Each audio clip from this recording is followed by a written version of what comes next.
Bismillahirrahmanirrahim. Assalamualaikum warahmatullahi wabarakatuh. Innal hamdalillah nahmaduhu wa nasta'inuhu wa nastaghfiruh wa na'udzu billahi min syururi anfusina wa min sayyiati a'malina. May yahdihillahu fala mudhillalah wa may yudlil fala hadiyalah. Ashhadu an la ilaha illallah wahdahu la syarikalah wa ashhadu anna Muhammadan abduhu wa rasuluh. Allahumma salli wa sallim wa barik ala Sayyidina Muhammadin wa ala alihi wa sahbihi ajma'in, amma ba'du. A'udzu billahi minasy syaithanir rajim. Bismillahirrahmanirrahim. Ya ayyuhalladzina amanu kutiba alaikumus syiyam kama kutiba 'alal ladzina min qablikum la'allakum tattaqun. Syahrul Ramadan alladzina unzila fihil Qur'an hudal linnas wa bayyinatin minal huda wal furqan. Rabbi shrahli sadri wa yassirli amri wahlul 'uqdatam min lisani yafqahul qawli. Kaum muslimin wal muslimat yang dimuliakan oleh Allah, alhamdulillah pada saat ini kita masih diberikan kekuatan, diberikan iman Islam, taufik, hidayah serta inayah dari Allah, yang alhamdulillah kita di bulan Ramadan 1441 Hijriah ini kita diberikan kesehatan dan diberikan kesempatan kita untuk bisa dan melaksanakan saum, dan insya Allah apa yang kita lakukan ini adalah salah satu bentuk bagaimana kita selalu dan senantiasa melakukan rutinitas, tidak hanya berdasarkan kewajiban, tapi ini adalah kebutuhan sebagai manusia yang wa ma khalaqtul jinna wal insan illa liya'budun. Bagaimana kita hidup di dunia ini hanya untuk ibadah kepada Allah Subhanahu wa taala.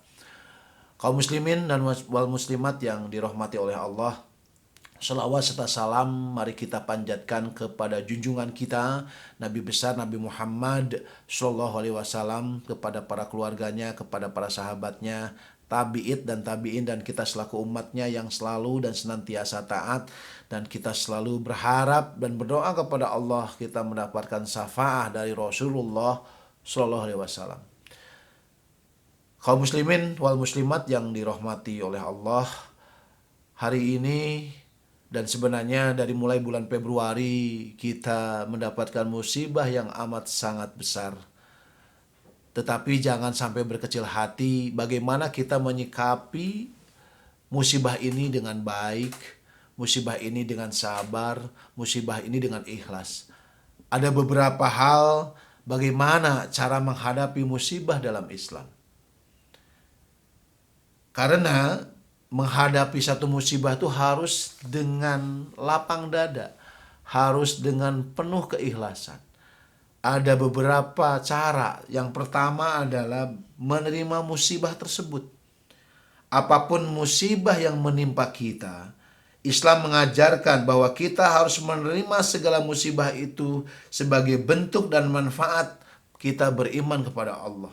Terlepas hal tersebut menyakitkan, menyedihkan, bahkan kita kehilangan keluarga kita, mereka meninggal, mereka syahid di saat musibah ini. Khususnya musibah pandemik COVID-19 ini, bagaimana kita menyikapi bukan dengan cara kita marah-marah, bukan dengan kita cara juga cuek atau tidak peduli, tapi bagaimana kita menyikapi bahwa kita harus menerima musibah ini dengan baik. Yang kedua adalah ikhlas menerimanya. Hal yang paling penting ialah mampu bersikap ikhlas terhadap segala sesuatu yang menimpa. Menerima dengan ikhlas segala musibah yang menimpa itu, sebab pasti akan ada hikmah dan nikmat yang akan Allah berikan kelak pada diri kita. Kaum muslimin yang dimuliakan oleh Allah, yang ketiga, bagaimana kita menghadapi musibah dalam Islam? Ini adalah sabar dalam menghadapinya. Bagaimana orang-orang yang beriman diuji itu harus sabar, harus merasakan bagaimana nikmatnya mendapatkan musibah ini, kita akan merasakan bagaimana nikmatnya sehat pada saat kita sakit. Kalau kita lagi sehat, tidak merasakan bagaimana nikmatnya sakit. Tapi pada saat kita sakit, kita akan merasakan nikmat kita makan, nikmat kita bisa bercengkrama, nikmat kita bersilaturahmi. Dan yang paling penting, kenapa sabar menghadapinya? Yang tadi disampaikan, kita mengalami apa yang disebut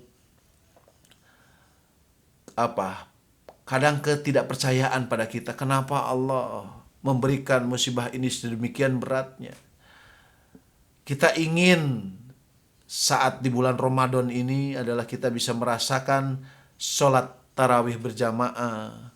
Kita juga bisa hatam Al-Quran berjamaah. Kita juga bisa melaksanakan Jumat secara berjamaah. Kita juga ingin nanti i'tikaf di masjid. Bahkan kita ingin melaksanakan sholat Idul Fitri juga di lapangan. Tetapi kalau memang kondisi seperti ini, kita harus bersabar. Tapi kita juga tidak boleh merasakan rasa yang disebut ketidakpastian. Insya Allah kalau kita berdoa kepada Allah, yang keempat ini, memanjatkan doa kepada Allah. Ud'uni astajib lakum. Berdoalah kepada aku, kata Allah, niscaya aku, kata Allah, itu akan mengabulkan. Kita berdoa kepada Allah, ya Allah, ya Rob, cabut kembali musibah ini, angkat kembali musibah ini, jangan sampai yang dilakukan, apa yang terjadi, ini menyebabkan kita menjadi jauh dari Allah. Yang kelima adalah memohon pertolongan hanya pada Allah. Ada kalanya ketika musibah datang, seorang menjadi kalap, bagai dirasuki setan.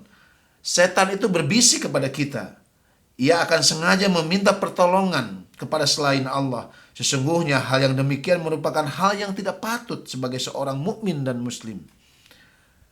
Dan sebaik-baiknya pertolongan itu adalah pertolongan dari Allah. Yang paling penting, apa yang dilakukan ini bukan karena tiba-tiba, tapi Allah sudah menakdirkan ini adalah sebuah musibah. Apakah kita akan tambah imannya atau kita akan menjadi turun imannya? Yang keenam, bagaimana kita harus berserah diri. Berserah diri menjadi kunci utama dalam menghadapi musibah. Dengan berpasrah, berserah diri, maka kita akan dapat lebih dekat dengan Allah, sehingga dapat memaknai musibah dengan penuh kesyukuran.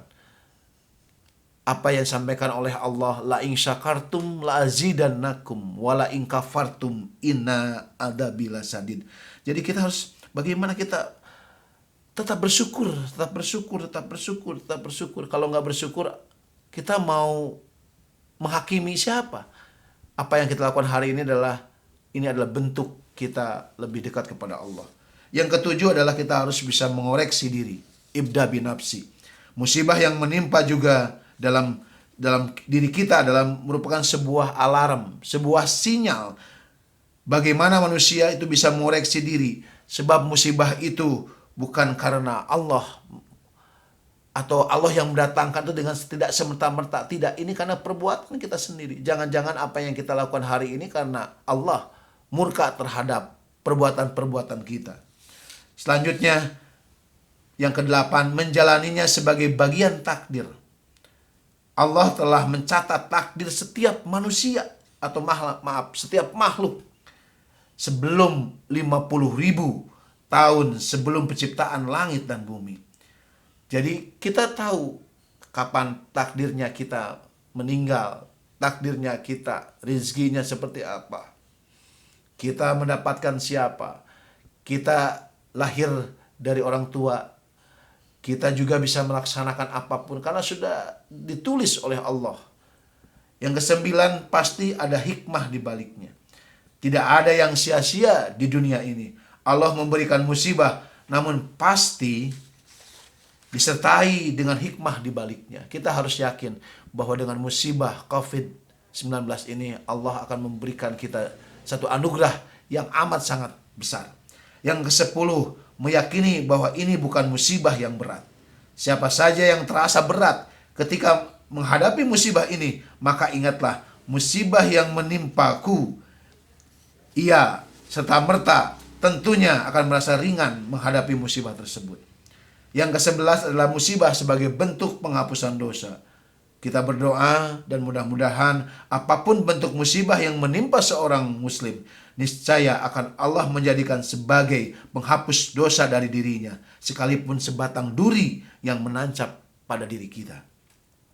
Yang ke-12 adalah bentuk ujian untuk menjadikan diri semakin kuat.